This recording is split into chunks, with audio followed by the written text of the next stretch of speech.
Blighty Boxing with Frank Warren and Queensbury Promotions. It's menace time. Little Dennis. How you doing, you alright? I'm good, man. I haven't seen you for a while. Everything's going alright? Yeah, all good. The same old trend, hard as usual. Now then, you had your fight, which we've already spoken about, against post-lockdown against Brett Fido. Now we haven't seen you for a little while, and it's you were supposed to be on a couple of shows, wasn't it? I think, like I say, early on you pulled out with tonsillitis, then you had the Fido fight. Then you were supposed to have another fight, and I think there was opponent difficulties. Yeah. It's all been a bit messy lately for you. Yeah, definitely. Well, it's just part of the journey, isn't it? It's just obstacles you got to jump over, and you really. So it's just part of the game, and that's boxing. Knowing what you're like, how are you dealing with the sort of setbacks and a little bit of disappointment along the way? Okay, so listen, it's annoying, isn't it? You know what I mean? It's annoying, and it is annoying, but I'm a gym rat, so I'm always in the gym anyway. Just so it's just boxing. I know it's just boxing. If you asked me that about a year ago, I would have been really upset and really depressed and stuff. But as an adult, you got to get over them kind of stuff, and silly little things. But they still call you Angry Bird, don't they? Yeah, it's Al's favourite one for me, Angry Bird. Were you getting angry about it all? Not too bad. I was upset, but I wasn't too bad. I'm alright. I'm more of Angry Bird on fight week. In many respects, I mean, if there is a problem trying to get people to jump in with you, there's a compliment in there somewhere, isn't there? Yeah. It shows you're actually doing the right things and you're along the right lines. Of course, yeah, definitely. So on the right path. But the good news is, December the 5th, you're going to finish the year with a bang. Yeah. In London's Westminster.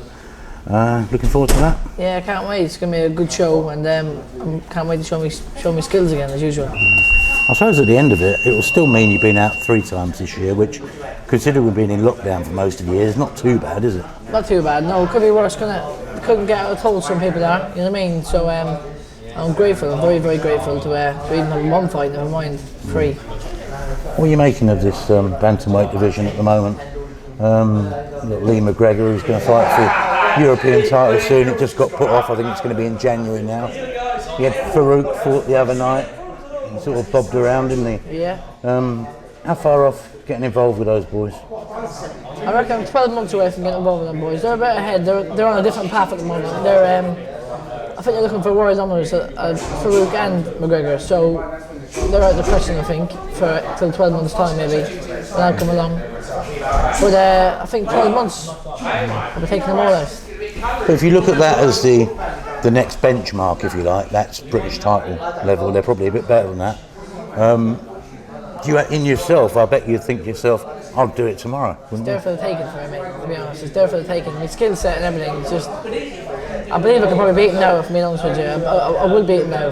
But you know you've got to be patient because of Alan. I've got to be patient. Over Frank as well, obviously, and MTK. They've got to be in the right path, haven't they? It's not good being there for 1 fight or 2 fights. You're going to be there for the rest of your career, isn't you? What did you think of Farouk the other day? I mean, he's going to be a fiddly opponent for some people, isn't he? Yeah, of course. He's a good fighter, a very good fighter. He fought a tough opponent. I thought he dealt with the opponent very well, and I think he's really good on the inside. And he's good at mid-range. Not your style, though, would it? That sort of thing. You like to entertain, don't you? Be a little bit more aggressive. Yeah. Well, he was aggressive, but sometimes you fight them kids, you just can't put a dent in them. You know what I mean? So I thought he did well because that kid wasn't badly fought, but you just couldn't seem to get him out there. I don't think he carried too much power, but I think he's nowhere. You know he's there. Put it that way. I'm going to get you to tell a couple of sparring stories, because one thing that's been noticeable this year is you've used the time and you've jumped in your car and you've taken yourself off to different gyms, picking up the experience. I remember seeing, obviously you were up with Charlie Edwards for a little while in Sheffield. You went to Mark Leach in Manchester and sort of Carlframpton where he trains. You went somewhere else the other week as well. I can't remember where it was now. That's by Thomas Asumba as well. That's Thomas Asumba, yes, of course. Yeah. So I mean, how do you feel it's gone in terms of picking up experience now? To be honest, very good.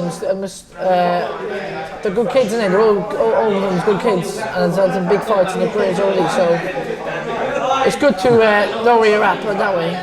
Yeah. Put it that way. So is it giving you a wake-up call or a reality check, or you just sort of think, yeah, I know I'm as good as I think I am? I'm as good as I think I am. That's what it is, basically, put it that way. You've been getting much feedback from sort of coaches and people going, "Whoa, you're going to do good." You know, Yeah, people like Charlie. He's a former world champion, isn't he? Yeah, great fighter Charlie is, and I have a lot of respect for him. He's a good fighter, and yeah, a lot. Even like when I sparred the other day in Thomas Summer, that his coach said that is the next big thing. He said, "Just take your time." Which I already know that myself anyway. You know what I mean? Just got to keep trying hard. No, just keep on the path. Keep dedicated and keep humble. Stay humble. The word is out there, though, isn't it? It's out there. That's the problem. That's the problem about going around sparring, because you can't get the fights after, can you? No. I'm going to ask you about a couple of fights, though, before we go. The next show you're not on, but it's Daniel Dubois and Joyce. You know your stuff. How are you seeing that? I favourite the bar just a little bit, but the more I get closer to it, I just don't know, to be honest. I think it's just a 50-50. I think it's just a 50-50 heavyweight fight, I think, personally. I can't wait to watch it. I think it's just 50-50. I can't spit on it. Do you rule out it going to points? It ain't gonna go points, I don't think. I don't think there's no chance of going points. But I just don't know who's gonna win. I just don't know. I'm clueless. You're not even going to offer a prediction? No, I'm not for a prediction. I just don't know. Listen, no one knows, do they? Especially it's heavyweight boxing as well, but just everyone's just it's going to be on the edge of the seats, I think. All right, we'll move you on to the show you're on. I understand that the name Pedro Matos could be making a reappearance.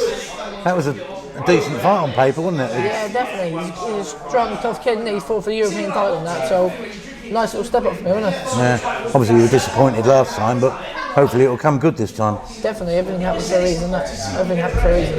And on that show, Anthony Yard, Lyndon Arthur, talk to me about that.